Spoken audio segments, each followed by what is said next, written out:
pedyo nemchinjiko wenyu, ndipo pandozorora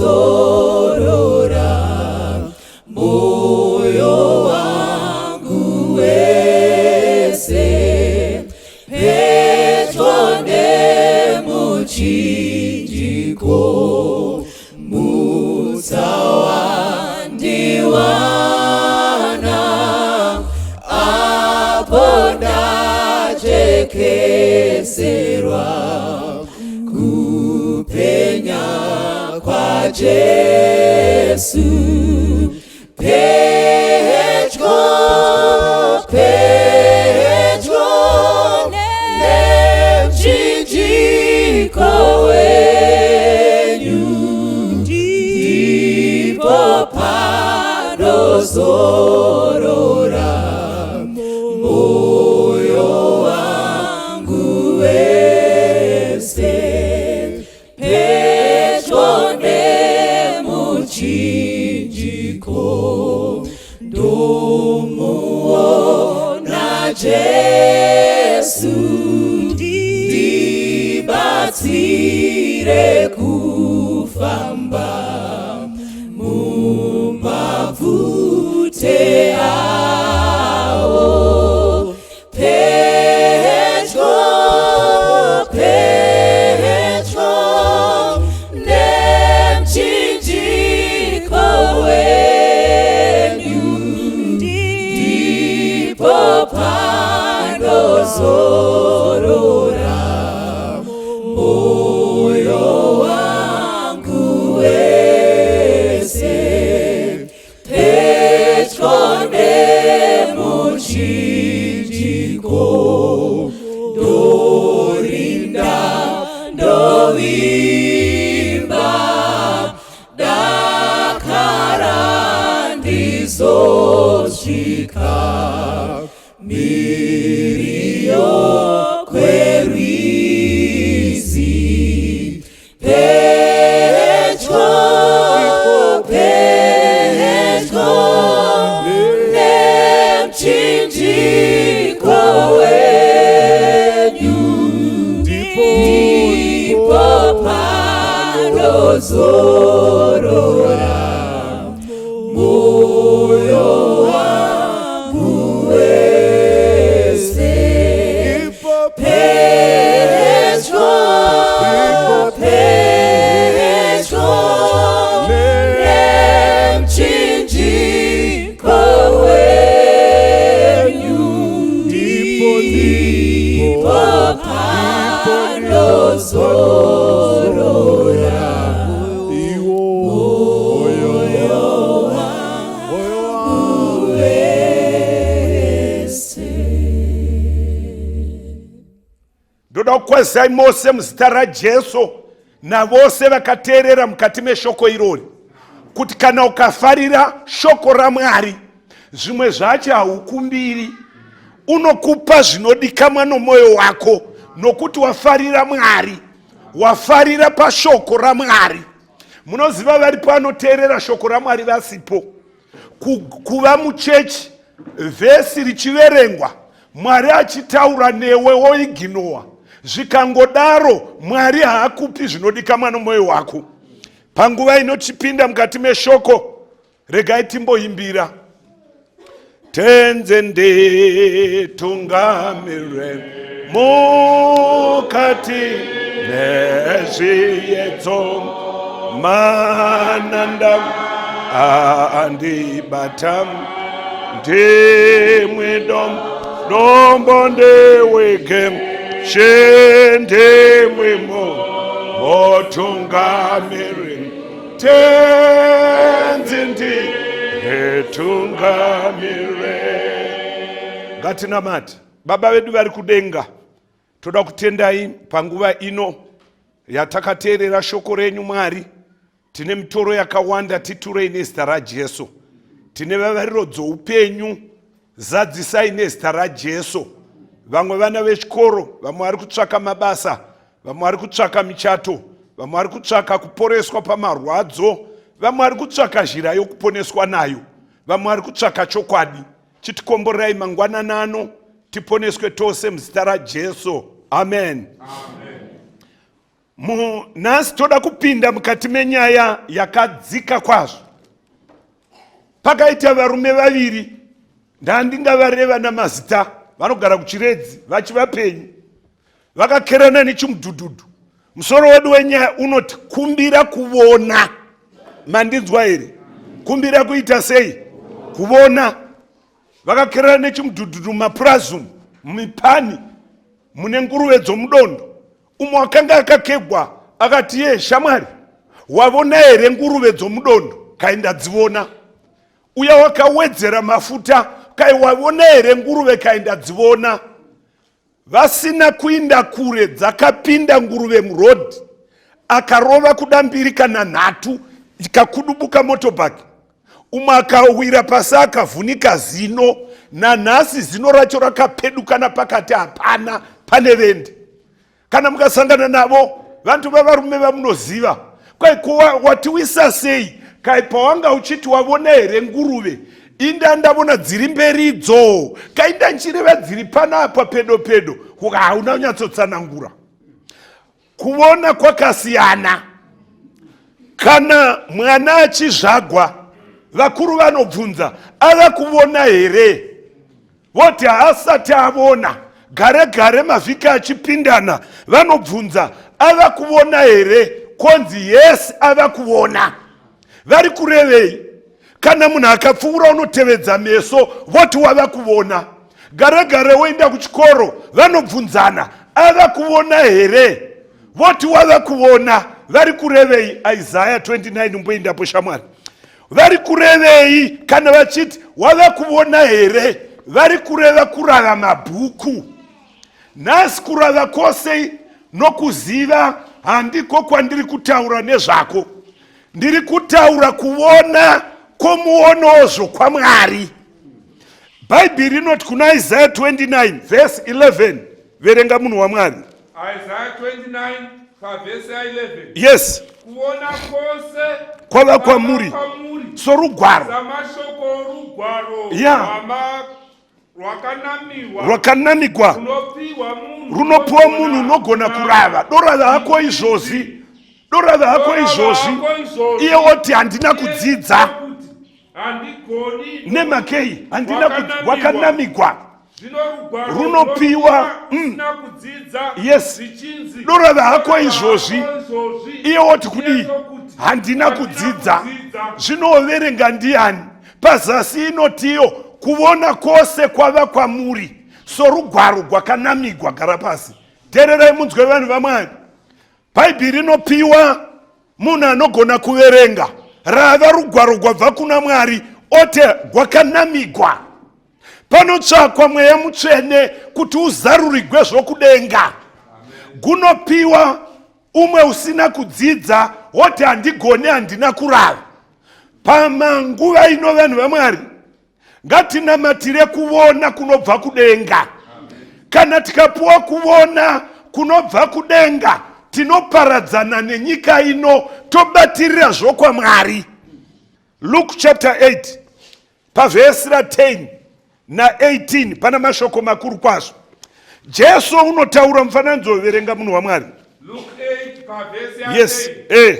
Akati imi makapiwa kuziva zvakavanzika zvobushe hwaMwari. Amen. Asi vamwe vanozvipiwa mufananidzo kuti vachiona varege kuona, vachinzwa varege kunzwa. Jesu ati kudi hama dzangu, makakomboregwa imi makapuwa kunzwisisa nokuona kwokudenga. Vamwe vanozvipiwa nemufananidzo kuti vachiona vasavonesesa, vachinzwa vasanzwisisa. Namatira kuona. Jesu ndo zvaaireva. Verse 18 inoti kudi? Verse 18. Yeah. Naizvozvo chenjerai mutovo wamunonzwa nawo. Dowaka. Nokuti unazvo uchapiwa. Unazvo uchapiwa. Uchatoregwa nezvaanazvo. Bhaibheri rinotiro chenjerai manzwiro enyu. Kana muchinzwa, inzwai nokunzwa kuno munamato. teererai muna mato kuti ndoda kunzwa zvinoreva Mwari. Bhaibheri rinoti iro, vamwe vanonzwa vasinganzwi, vanoona vasingavoni. Apa panotyisa apa. Bhaibheri ripachena iri rinoti iro, Jehovha Mwari akaumba munhu neguruva revhu nditu dzagene, akafuridzira mweya upenyu. Amen. Mumino dzake munhu akava mweya mupenyu. Vhesi 18 inotiyo, kwanzi Mwari akati hazvina kunaka kuti munhu agare ari oga, ndichamuitira mubatsiri akakwana. Umwe achitoona pakadero unoona sepakaiva vakadzi vatatu. Iye Mwari akaita mukadzi umwe.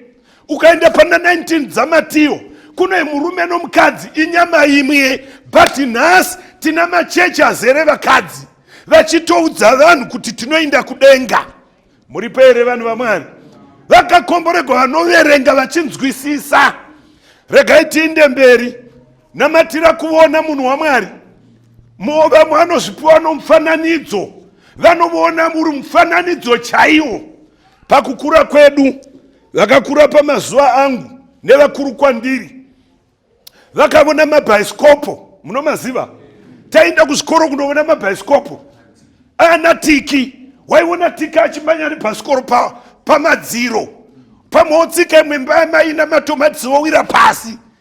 Kana akarova munhu pamadziro apa akafa, mungaenda kumba muchichema here? Mufananidzo. Saka vamwe zvokunamata vanozvipiwa uri mufananidzo, havavoni iri reality. Regai ndikuudzei vanhu vaMwari, chatakagarira chichasvika. Jesu uchauya. Nyika ino ichaparara. Vanoita zvivi vachaenda kugehena, vanonamata vachaenda kudenga. Tererai munzwe vanhu vaMwari, namatira shoko iri kuti rive reality mukurarama kwako. Usava mufananidzo. Vona nokuvona kwedenga ugoparadzana nenzira dzenyika ino. Zvakaitika Mwari achitaura history yakamboitika, achichenjedzera vanhu vemazuva ano kuti rimwe zuva nyika ino inopfuura. Sodhoma yasviba, yazara bungochani, yazara kumwa, yazara upombwe, yazara kurambana, yazara vanhu vanovengana, vanhu varasha Mwari. Mwari wakaburuka kudenga, akapfuura napamba paAbrahama, akati Sodhoma rinoparara. Paitaura naAbrahama, Bhaibheri rangu rinoti pana Genesis 19, vatumwa vaviri vakapinda muSodhoma. Tega munhu waMwari. Genesis 19, yes. 1-3. Yeah. Vatumwa vaviri vakasvika Sodhoma madekwana. Eka. Roti wakanga agere pasuo reSodhoma. Waka. Roti akavaona. Iti amen vanhu vaMwari. Bhaibheri rati Loti wakadisa ngani? Akavavona. Namatira kuvavona. Anguvavona akasimuka. Ndokubvaenda kundosangana navo. Akakotamira pasi. Chimira zvako. Bhaibheri rinoti iro, akandovakwazisa akati varume, tsaukirai mumba mangu guta raipa. Vakakomboregwa nomumba mavo munonamatwa. Mukati menyika maipa, pinda mumba mako unamate nemhuri yako. Chero mweni wapinda namata. Vanobva vapinda. Chandaingira vhesi ndochokuti Loti wakavavona, akati varume havana kujairika, havasi veguta rino. Hama inodikamwa, namatira kuona vhangeri ramazuva okupedzisira rino kuti riri kupeta rungano kwenyika ino. Jesu ari kuuya. Tiri kupa last warning kuvanhu vachaponeswa nevacharashwa. Bhaibheri rinoti Loti wakavavona, namatira kuona vhangeri yabva kuna Mwari, kuti kana yataugwa uchi mupenyu, siya zhira yakaipa, utevere Mwari.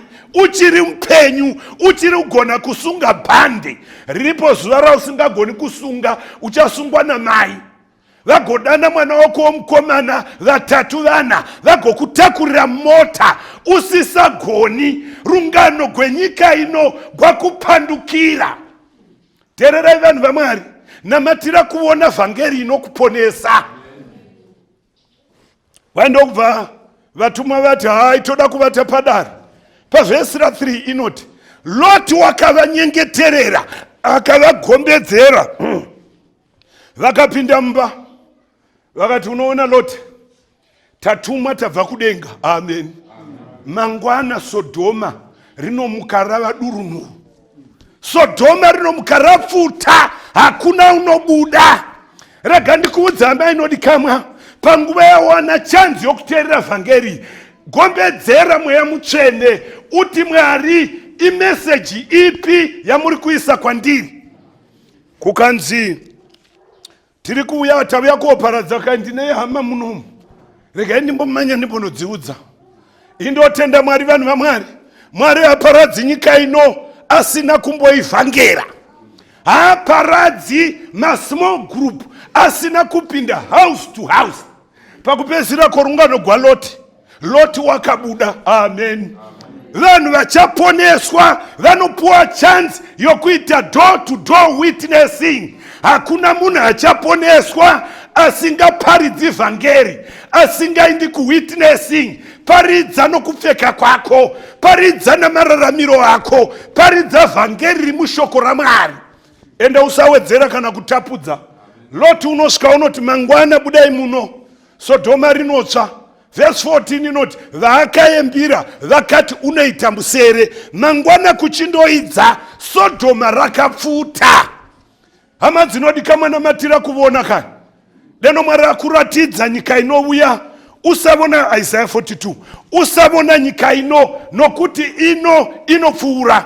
Munoona kukwirira kwaita chigwere. Munhu wese une chayake. Neni ndoparidza ndakatochibata pano. Nyika ino yaipa. Mwari wakabata nyika iso akaigadzika mudhishi, vakadzidza nevasina havachigoni. Kutaura kwedenga kuti nyika ino yokuva, unovuya. Asi Mwari wotiye, come on, verse 20. Isaiah 42. Yes, come on. Unovona zvinhu zvizhinji. Kuka iwe unovona zvinhu zvizhinji iwe, haucherechedzi. Wakaita sei? Nzeve unadzo, asi haunzwi. Kwai unovona zvinhu zvizhinji iwe, asi haucherechedzi.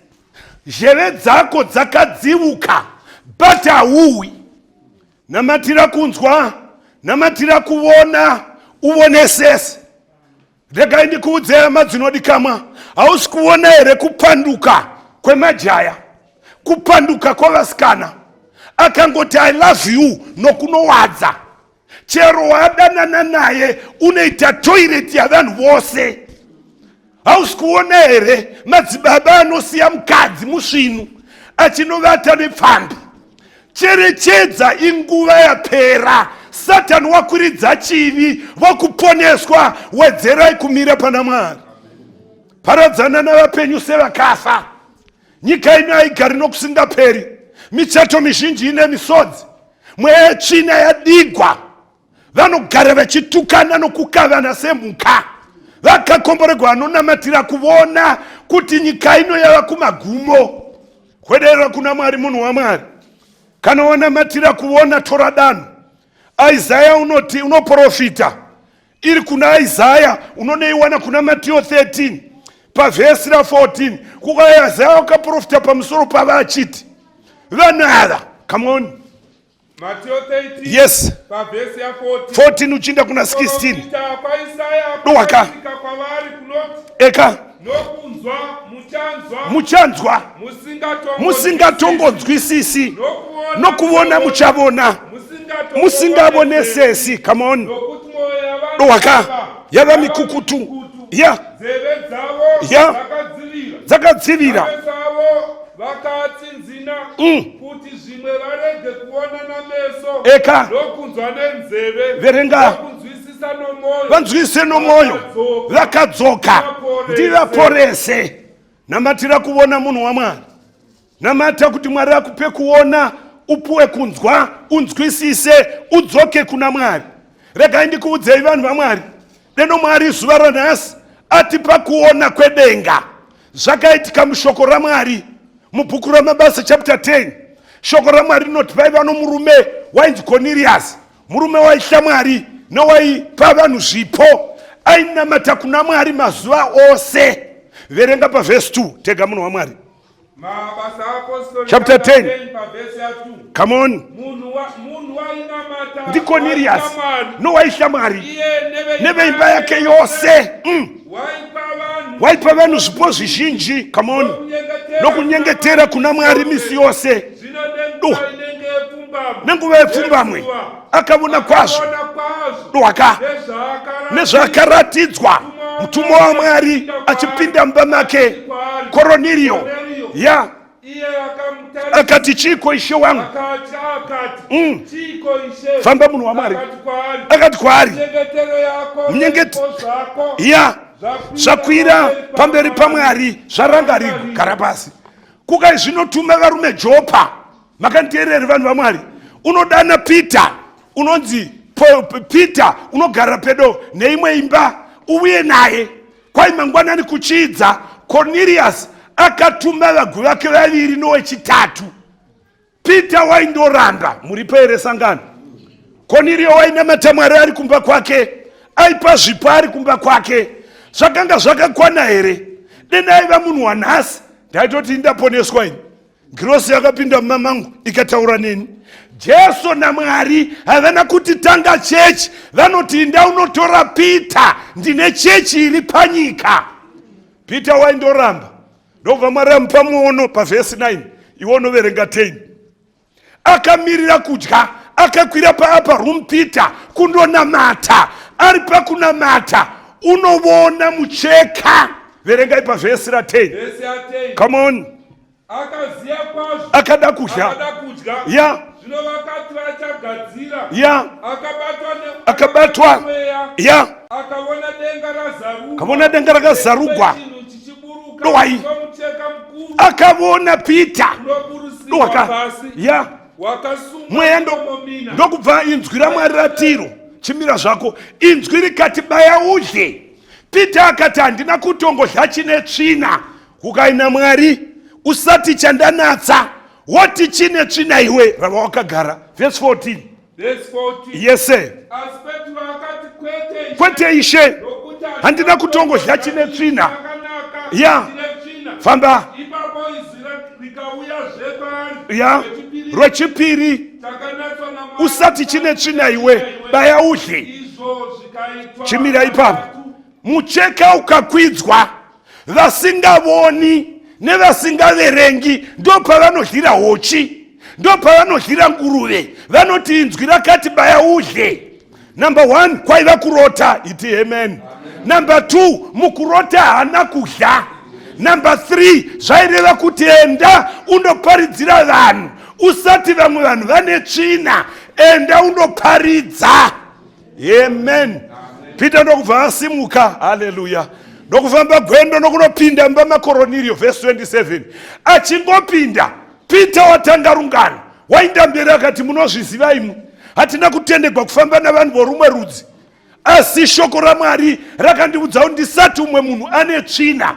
Peter wakavona akatanga vhangeri. Vose vavona vanotanga vhangeri. Kana usina kuvona haujoini small group, hauindi door to door kuparidzira vanhu vaMwari. Unotosvoda kufamba wakabata Bhaibheri nokuti hauna kuvona. Kukaenda vuya nokuti ndakavona chiratidzo chandaibaya udye muka dzisingadyiwi zvisireva ndiparidzire vanhu vose. Kukai zvino mandidanirei. Kukai naKoronelio ndokutanga rungano kwake. Ndanga ndichinamata mumba mangu ndichipa vanhu zvipo. Ngirozi ikapinda mumba ikandikudane, tiudze zvawatumwa nazvo naMwari. Verse 34 inoti ipapo, come on. Verse 34. Akashamisa muromo wake akati ndinovona kuti Mwari hasi mutsauri wavanhu. Parudzi rupi norupi tega, parudzi rupi norupi munhu unomuhya achiita zvakarurama uchagamuchigwa naye. Amen. Teererai vanhu vaMwari, Bhaibheri shoko raMwari rinoti Peter wakavona kuti Mwari hasi mutsauri wavanhu. Unoda mhomwe dzisiye upomwe, unoda vanosvuta vasiye kusvuta, unoda mhomwe dzisiye upomwe, unoda madzenga asiye udzenga, avuye mushoko raMwari. Bhaibheri shoko raMwari rinoti Mwari hasi mutsauri wavanhu. Ndokubva aparidza akasimudza Jesu Verse 44 uchiburuka vakabhabhatidzwa nguva iyoyo. Haleluya sangano. Tavakinda kuno rumwe rugwaro ratina nguva munhu waMwari. Bhaibheri shoko raMwari rinoti iro akavona Kornelio akapinda chechi. Vari kuvanhu vakawanda vari munyika vanopa zvipo, vanoda hama dzavo, vanonamata misi yose, hazvina kukwana. Panoda Pita kududzira rugwaro kuti vakafa havana chavanoziva. Amen. Panoda Pita kududzira rugwaro kuti vaprofita vanoridzungudza vachitaura zvenyoka nezvidhoma ing'anga vasiva Mwari. Panoda unotsanangura saPita. Kornelio wanga asingazivi kuti sabata nderipi, Friday, Sunday, Monday, anga asingazivi. Pita wakadudzira. Amen. Kornelio wanga asingazivi true baptism. Kornelio wanga asingazivi kuti nguruve haidyiwi. Kornelio wanga asingazivi zvedoro navakadzi. Pita adudzira shoko raJesu. Kornelius wakabhabhatidzwa. Famba utore Pauro naSilas, vasungigwa vhangeri. Bhaibheri rinoti paverse 25 yamabasa 16, panenge pakati pousiku vakanga vachiimbira Mwari nziyo dzokurumbidza. Amen. Kwai nokunamata kuna Mwari. Kwai jere pakaita great earthquake. Kwai jere rikazaruka. Paraizaruka mukuru wejere akaita seakafa.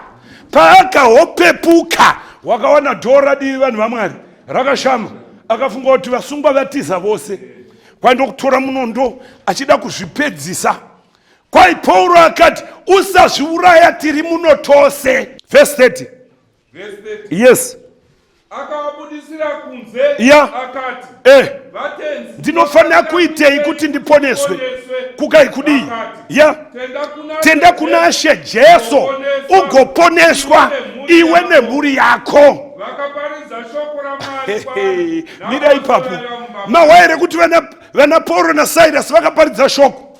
Yaiva nguvai? Yaiva nguva yevusiku. Vakaparidza, vanhu vakabayiwa moyo, vakavona kuti Jesu mwanakomana waMwari, vakagamuchira, vakabhabhatidzwa pavusiku.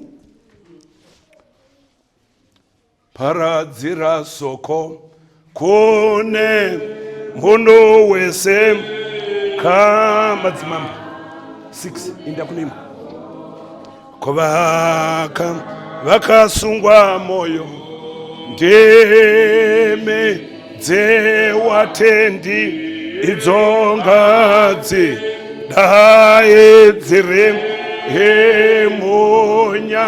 munyaradzi ewo. Mira ipapo Bhaibheri rinoti pakabhabhatidzwa munhu vavona Gadhi jere akavona vhangeri, akatora mhuri yake, vakateerera inzwi raMwari, vakaponeswa. Hama yangu inodikamwa, namatira kuona. Kana wavona hazvina basa uri musoja, uchambowana nguva yokuteerera shoko raMwari nokurarama zvinoda Mwari. Ungava mupurisa, ungava maneja, ungava mufumi, kana wavona zvinoreva shoko raMwari kuti nyika ino haigari nokusingaperi, uchaparadzana nechivi. Mwari unoda mutadzi achivenga chivi. Mukomana wakabhabhatidzwa, akabhabhatidzwa pausiku, akakumuka kujere asina kupuwa overtime, asina kupuwa kana leave, akakumuka avona. Kana wavona unosiya masimo house ose. Ndati kana wavona unosiya mbanje, ukavona chaiko unosiya vakomana venyika, nhumbu dzinokuvadza vana vavanhu. Ndati kana uchinge wavona haupopoteri murume wako sezvaunoita, hakuna munhu anozvidza murume wake uchaenda kudenga. Amen. Chero ukasati hemeni wazviwa. Ndati hakuna munhu unopa murume wake achiposhera ndiro asingamuremekedzi uchaponeswa. Pita inoti kare vakadzi vatsvene vezvishongedza vachizviisa pasi pavarume vavo. Kwaimava vatsvene kana muchiteerera saizvozvo. Murimo here vanhu vaMwari? Ya, ndati nyange ukasati ameni wazviwa izvi. Regai ndikuudzei, namatira kuona mani, kuona kuti zvakavanzika zvichabuda pachena. Varipo varume vanochita vakadzi vavo. Unobuya akabata maruva, akabata maruva, izvo itsotsi, wabva nokugirlfriend, ruva rapuwa mukadzi ndo rapuwa smero house. Rega ndikuudze munhu waMwari, namatira kuona kuti zvivi zvakavanzika zuva rokupedzisira zvichabuda pachena, sovala edzekeni. Vanodaro vechindeveri. Ari kuuya Jesu, namatira kuona hakuna chakavanzika chisingazozarubwi. Muri pere vanhu vaMwari, zvose zvichabuda pachena. Regai tiinde mberi. Nerimwe zuva munhu waMwari Elisha aigara nomuranda wake wainzi Gehazi. Shoko rinoti vaSiria vakamutsa hondo navanhu vaMwari, ndokubva vainda kukaipinda nepokuti nopokuti. Munhu waMwari akamusapinda nepakati nepakati. Mwari wandirayira kuti pakaipa vaIsraeri ndokutora imwe zhira, mangwana musapinda nepakati nepakati. Kwai kusvika mambo weAsiria adziyanisika. Hamuna kupawo vanhu vaMwari, ndiani unonzwanana na unotengesa unonoudza mambo waIsraeri kuti tinopinda nepakati nepakati? Ndiani mutengesi? Kukaya hai pano munhu waMwari uno Elisha, iyeye unonzwa zvamunotaura muimba yemukati. Vana vaIsraeri havana kugona kubatika nokuti vaiteerera inzwi romunhu waMwari. Teerera munhu waMwari, ukateerera inzwi raMwari haubauki nezvegwere zvenyika. Ukateerera inzwi raMwari ndati hauwiri muna taisirera. Zvino zvaunosvitamba nje nokumbomwa doro uchijaya nokutanga upombwe wakadai 40 hauibati. Unenge wava rudhara ende mapirisa unenge uchimwa iguchu kusvika. Iko zvino unoita semhemba uchipugura vutsi hunouraya chiropa, uchivata navasikana hunopakira chigwere kundobata kuma 38 unenge wokosora. Namatira kuona mani. Unoda kuchata uri musikana but unowadza namadhara wose emaHonda Fit. Unozviitirei? Ndati unoda kuochata uchipemberegwa iwe uri mvemvere nyika yose. Manager akangokuwedzera mari hauchazivi kune diresi. Vakakomboregwa vanoona kuti izvi handiurayi upenyu hwangu nhasi, ndine ramangwana. Unoda kuwana basa, unoda kuita musha wako but hauna basa naMwari. Bhaibheri hautengi, unototenga foni. Zvikomborero zvinobva kuna Mwari.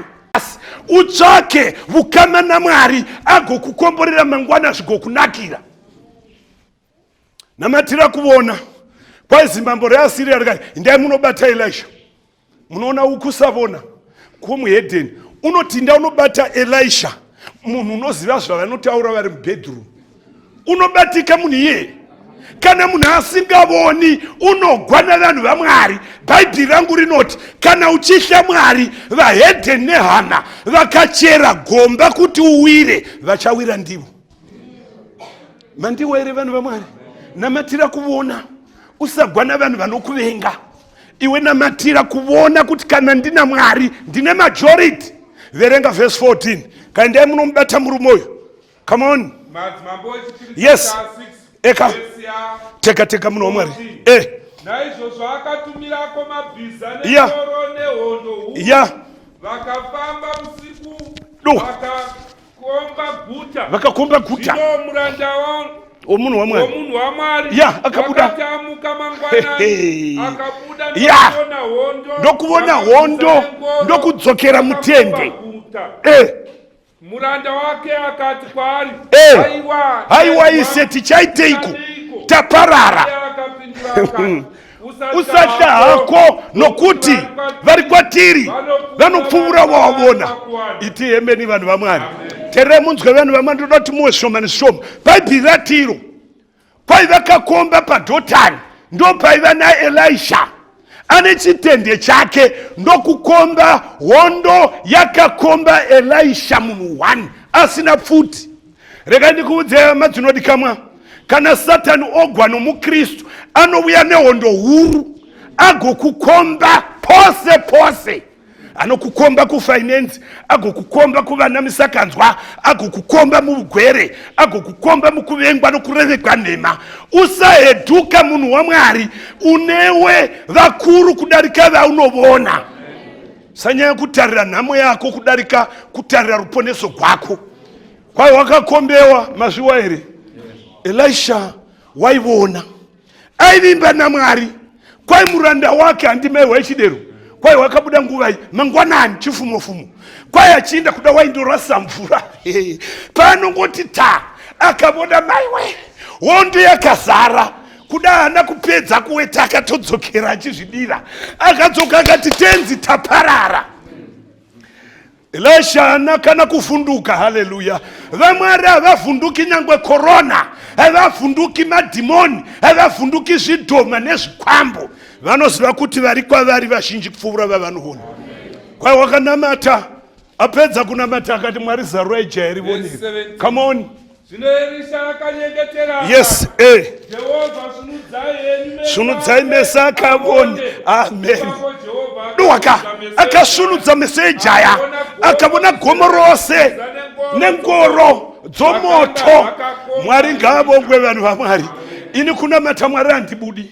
Rega ndikuudze munhu waMwari paakanamata waudzwa wakavona akabona gomo. Haleluya. Sangano rakazara ngoro namabhiza omoto. Wakamboriona bhiza romoto iwe rinobva kudenga. Haleluya. Dzichirinda munhu 1. Makanteerera vanhu vaMwari, namatira kuona usati zvandasara ndoga. Vokwedu vanoita zvoun'anga, vokwedu vanotuma mweya yetsvina. Namatira kuona kuti unewe vakawanda kudarika vaunotya. Vakakomborerwa vanovona vanhu vaMwari hauzodzokeri shure pakunamata Mwari uyu. Nyange ukatendeuka uri 1 kumba kwako uchachengeta mitemo yaMwari. Kana wachengeta mitemo yedenga wava muhurumende yaMwari. Zviya zvinoisa vadharizi kamwe kusavona. Mwari anyori mutemo usingazikamwe kusavona. Namatira kuona kuti kana Mwari achiti rangarira zuva reSabata urichengete rive dzvene, shanda mazuva 6 rechinomwe zorora, waireva ripi? Sateeredza vanhu vasingavoni vanoti harisi kamwe waingoreva chero raunoda. Kusavona. Panguva ino munhu waMwari, Bhaibheri shoko raMwari rinoti avona akafara, paniki yakapera. Ukaziva kuti Mwari unewe hauzotyi munhu waMwari. Wanditungamira Jesu.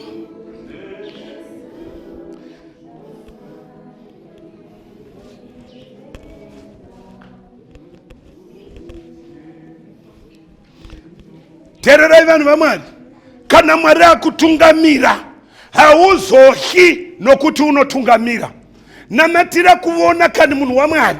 Unoziva vakomana Jesu amuka, vakomana vainda gwendo gweEmausi. Jesu wakajoina vaitaura nyaya dzakaitika. Kwai vainda musha uri pedo neJerusarema vachitaura nyaya dzakanga dzaitika. Jesu ndokufamba navo asi vakanga vasingavoni. Namatira kuti usanamata muchechi usingavoni. Vari kuvanhu vaneimbira vasingavoni, vanopinda mupurebhendi vasingavoni, saka uchidya zvegumi. Vanonamata vanotova nechechi yake asi iri mhongi, hausi kuona. Kune vatumwa vanonyora chivi chimwe nechimwe. Makuhwa haunoitira mubhedroom vanonyora, upombwe hwaunoitira mumba vanonyora. Pose panoitigwa chinhu, kana Mwari akupa kuona hauiti chakaipa. Kwai vakati vokwedera vasisavoni, Jesu vasingamuzivi. Ndokubva kuti nyaya yamotaura ndei vakomana? Kaiya Jesu wedu waiva muprofita mukuru wakadai akadai. Ukaverenga vhesi 25 inotiyo Jesu wakati imi vokusafunga munononoka kutenda magwaro. Jesu wanga asingafaniri here kufa agomuka nezuva retatu. Haleluya. Kwai vakati vokwedera, itarire mukomana pa27 kumusha kwavakanga vosvika. Ipapo vakatanga kuna Moses. Aenda pa28. Come on. Zvino vakaswedera Eka. kwavakanga vachienda. Amen. Iye akaita Soda. kupfuura. Mira ipapo pano muchi. Teererai vanhu vaMwari, vosvika kumusha kwavaienda. Chii chakaitika kuna Jesu? Akaita soda kupfuura, kuparadzana navo. Muri pere sangano? Kwai ndokubva vadii vakomana? Vakamugombedzera vachiti garai nesu zokuti ava madekwana zuva ravira. Haleluya. Sangano akaramba, akapinda akandogara navo. Akapinda zvaita sei? Vamugombedzera Jesu aita sopfuura pavana vako nyangwe uchinamata. Jesu waita savasiya pamuchato wako. Jesu waita saudarika, sakuiginowa pakutsvaka basa, pamuchato waunoda, pakunaya, paugwere. Jesu waita sapfuura. Asi vokuponeswa vanoti Jesu garai nesu ava madekwani zuva ravira. Iwe usivoni here kuti zuva ravira vane michato dzimwe dzavamhombwe? Ndati vamwe vanhu kwavo tsvaka uroi, vamwe vanonamata zvokwadi vachienda kun'anga nokuvaprofita. Zuva ravira. Gombedzera agara newe. Haleluya. Enda kana wamugombedzera harambi akapinda. Amen. Ndokugara navo. Chandinoda enda unoiverenga. Hana kupinda akagara pabhenji, akaenda kusherefu ndokutora chingwa. Jesu ndi Mwari. Ameno chakabvepi kuda wakagamuchidzwa nengirosi dzakabva kudenga ndokubva vamedurira vakadya. Haleluya. Kwai pavakadya vanamatira, akanamatira chingwa akachipa vakadya, vakasunudzwa, vakamuziva. Haleluya. Sangano, usadya chingwa cheshoko risina kunamatigwa, unosara uri blind.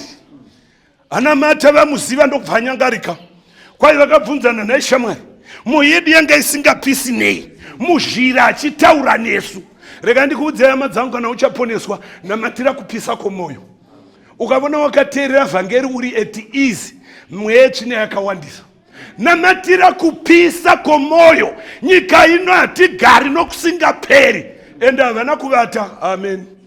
Vafamba mastadiya 6 vakarutanga, vakadzokera Jerusarema, vakasvika pakati pawo, vakati wamuka. Jesu ndokubva asvika akati rugare ruve nemi. Rega ndikuudzai vanhu vaMwari, tichawanikwa naJesu tiri pandima yokuudza vanhu kuti Jesu wakamuka, wakaenda kudenga, unodzoka. Patee tichiparidza, uchadaidzira rugare ruve nemi, rugare kudenga rushambwa panyika. Zvaitika, makuva achatsemuka, vakafa vachamuka, tichamuona achiuya namakore. Unoziva kana wavona unoita zvakaita Moses pana 11 dzaHebrews verse 24. Kokai Moses, come on, akura. Verse 28, fambisa mkono wa Mwari. Akura wakaramba kunzi mwanakomana womukunda wa Farao. Akati zviri nani kuitigwa zvakaipa navanhu vaMwari pakufarira zvivi kwenguva doko. Chimira ipapo munhu waMwari, maiwa here nokutenda Moses adi sangano. Akura wakaramba.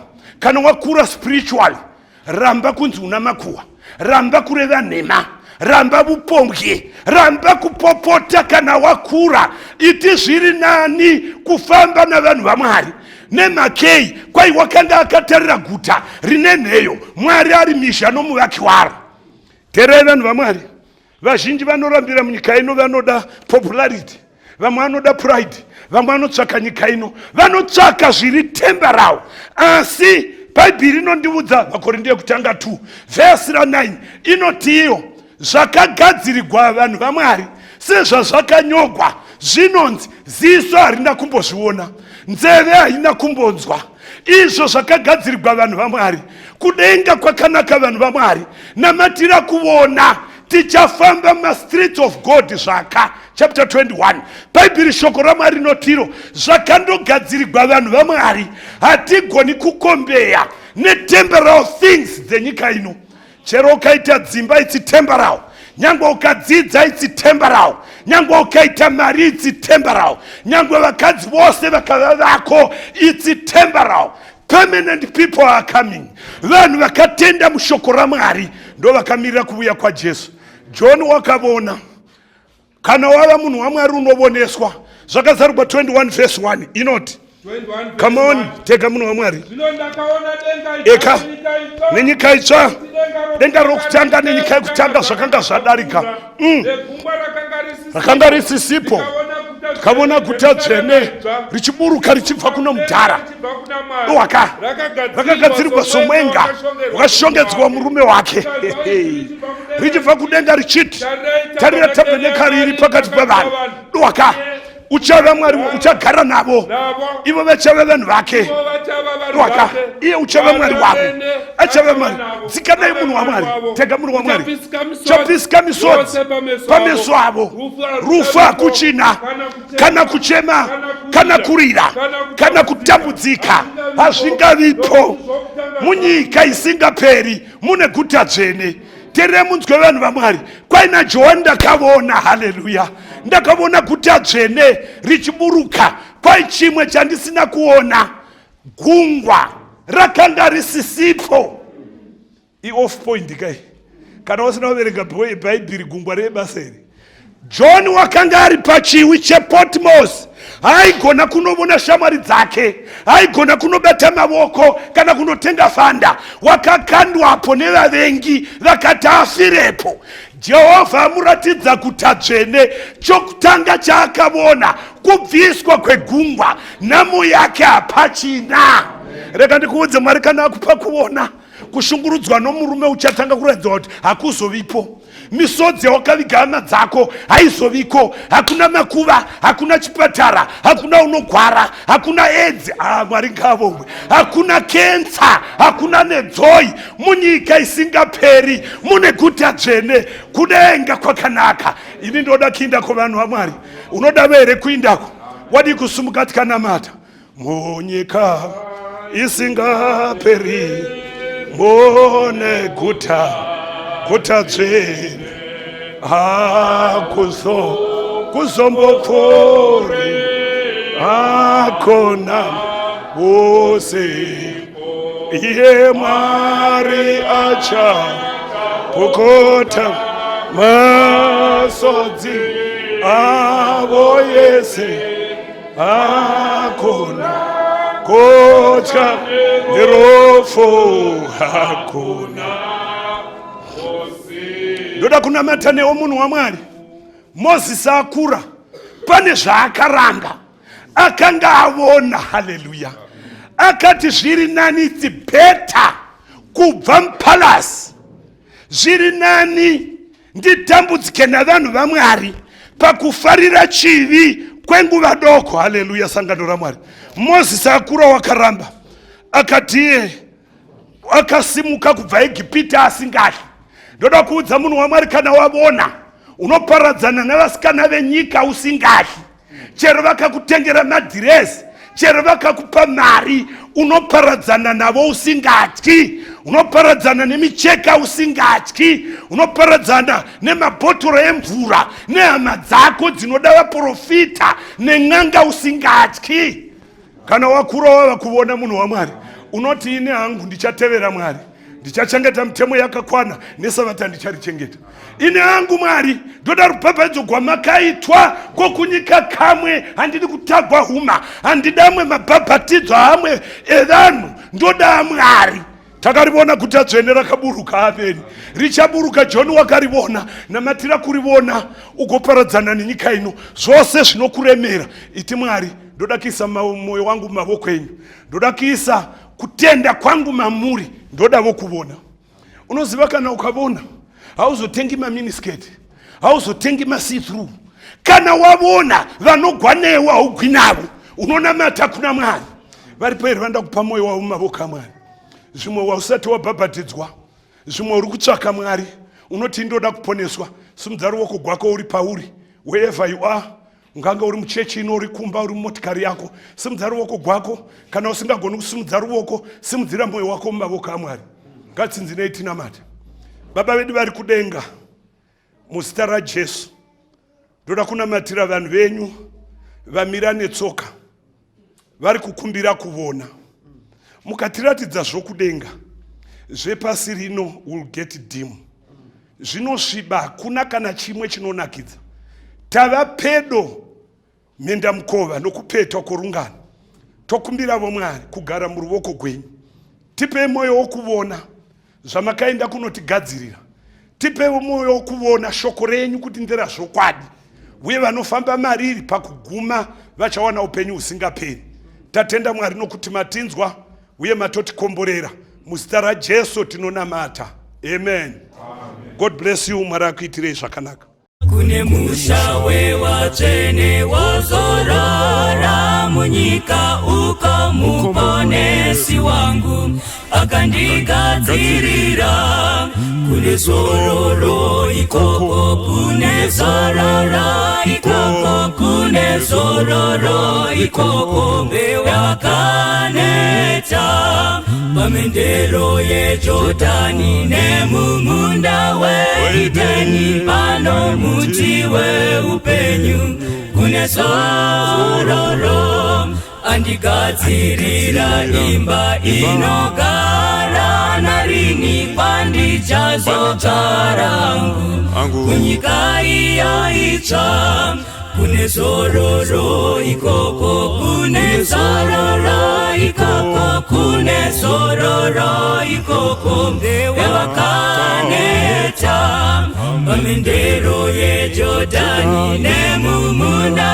weEdeni pano muti weupenyu kune zororo akuzovi nokurwara hakuna paurombo asi ndichapfekedzwazve chiremba cheupenyu kune zororo ikoko kune zororo ikoko kune zororo ikoko rewakaneta pamendero yeJordani nemumunda weEdeni pano muti weupenyu kune zororo akuzovi norufuzve rumborera ruchapa vanoponeswa vachafara kana Jesu auya kune zororo ikoko kune zororo ikoko